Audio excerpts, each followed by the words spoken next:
How's it going, Chiefs fans? We've got a loaded show for you today featuring some great news on our Week 4 matchup with the Baltimore Ravens coming out of their Monday Night Football game against the Detroit Lions. So here's what's on the plate today outside of that.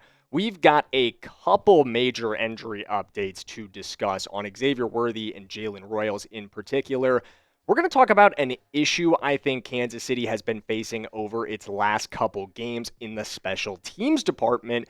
And then, of course, we've got what I promised you off the top, that great news on our matchup with the Ravens. So let's get started with the injury updates on our receivers. Obviously, both Xavier Worthy and Jalen Royals did not play in our Week 3 game against the New York Giants. It was expected that Jalen Royals would make his season debut and also NFL career debut in New York. However, Andy Reid made some statements on both of them to the media yesterday. Here's what he had to say about Xavier. It just wasn't right. Between Xavier and the doctors and so on, we thought it was best he didn't play. So pretty simply stated on Xavier Worthy, not really that much to it, just isn't ready to go, but we will discuss more on him in just 1 second. Here's what he had on Jalen, though, a lot more here. Jalen just came back. I had him there as kind of an emergency in case we absolutely needed him.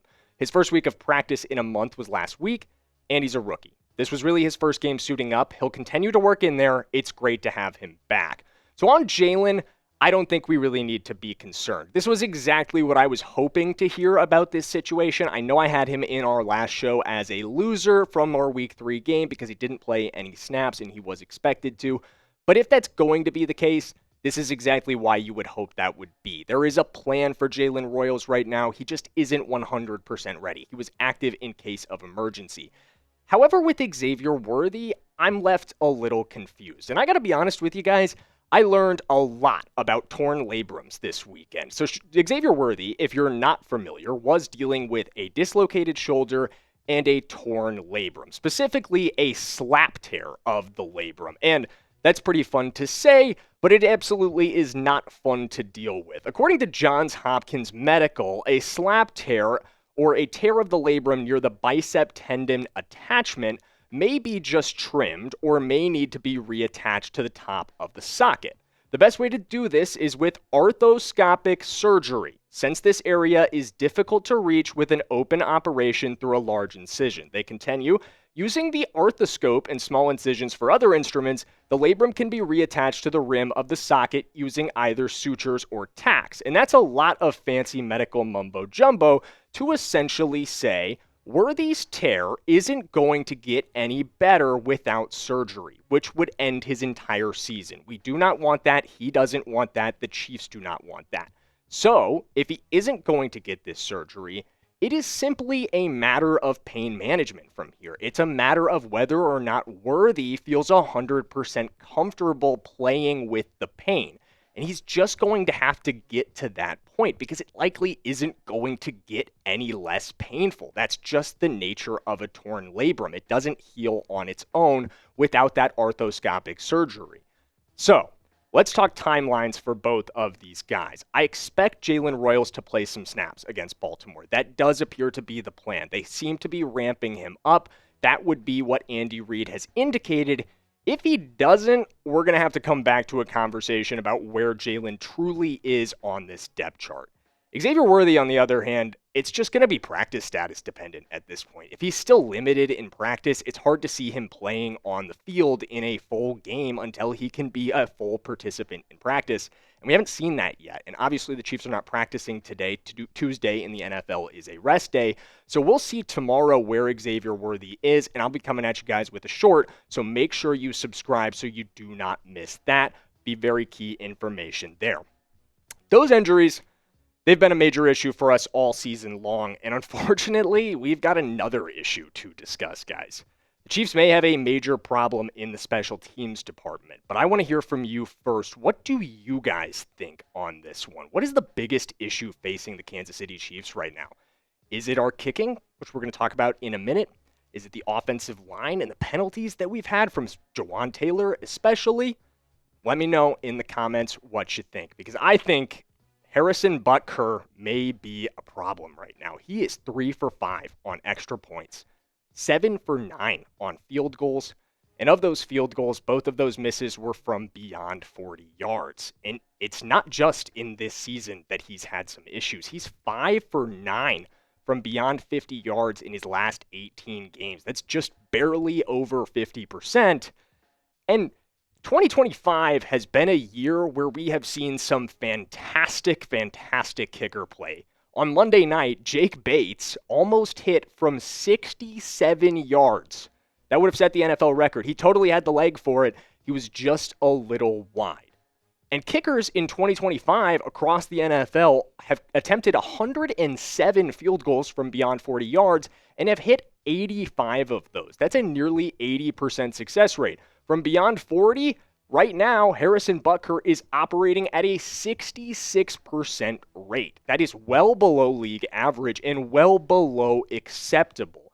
In my opinion, Harrison Butker has to get this figured out in a hurry. I don't think they'll make a midseason replacement unless things go incredibly south in this situation, but we can't afford for these missed kicks to continue to be an issue throughout the season. It's just not acceptable right now.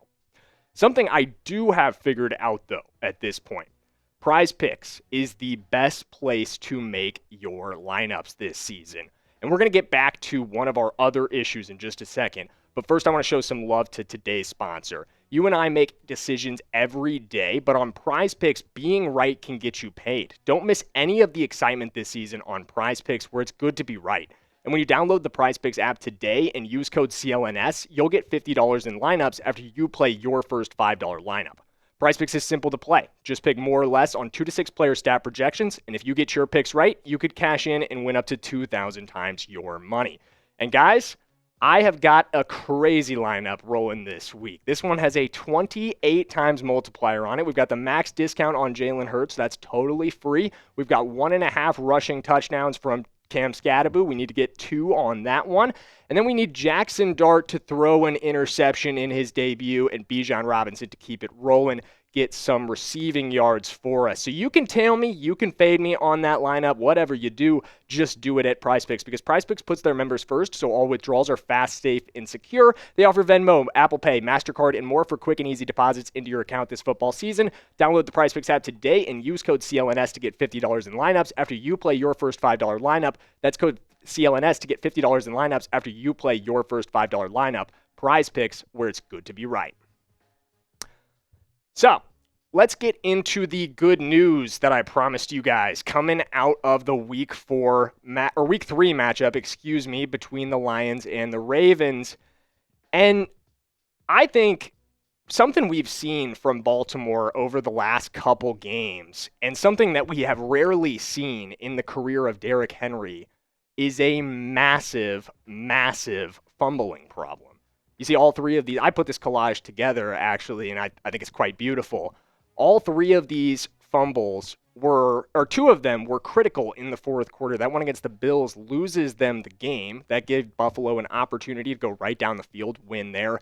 And then that one against Detroit last night, if you didn't see, lost them an opportunity to go win that game. The one against the Cleveland Browns was recovered by Tylan Wallace.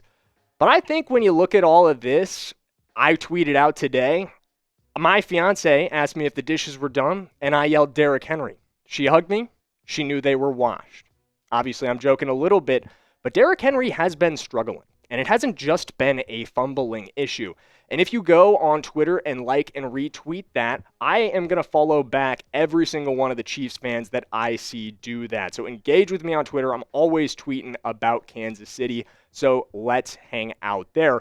But back to Derrick Henry, it does seem like he's finally lost a step. Maybe Father Time is finally catching up to him. He had an excellent week 1, but in weeks 2 and 3, things have gone the entire other direction. We've got some stats here for you. 23 carries for Henry over that stretch. Pretty good workload. Just 73 yards, averaging 3.1 yards per carry. And of course, he's got the 2 fumbles as well, one of which was recovered and the other of which lost them the game against the Detroit Lions. And he has fumbled in every single game this season, twice in the fourth quarter. But there's some more issues for him as well. Let's go advanced stats here. Let's get a little advanced. and talk about his average yards after contact, something he does exceptionally well throughout his career. Career average of 3.6 yards after contact. We all know him as King Henry, the guy who just runs through tackles.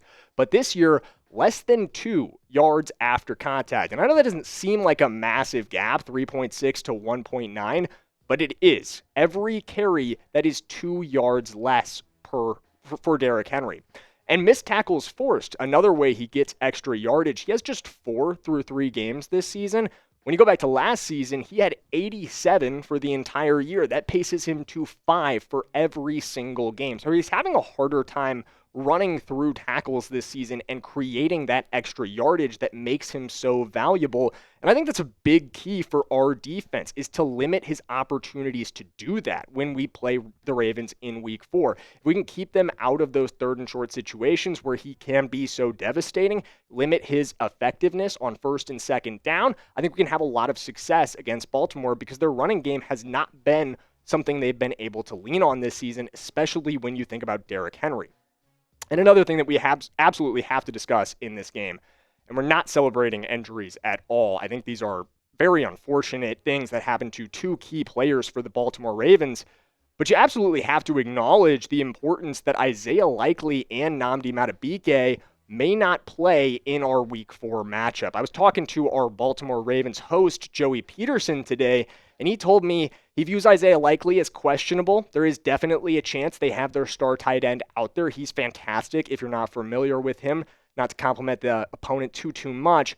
And Nnamdi Madubuike, he, however, views as much more doubtful. Madubuike is dealing with a pretty serious neck injury. We don't have a ton of details about that situation at this time, but Joey was telling me not to expect to see Madubuike, and that is a huge positive for us. As unfortunate as it is that Madubuike is not going to be playing from that sense, obviously we'd love to see him out there continuing his successful career.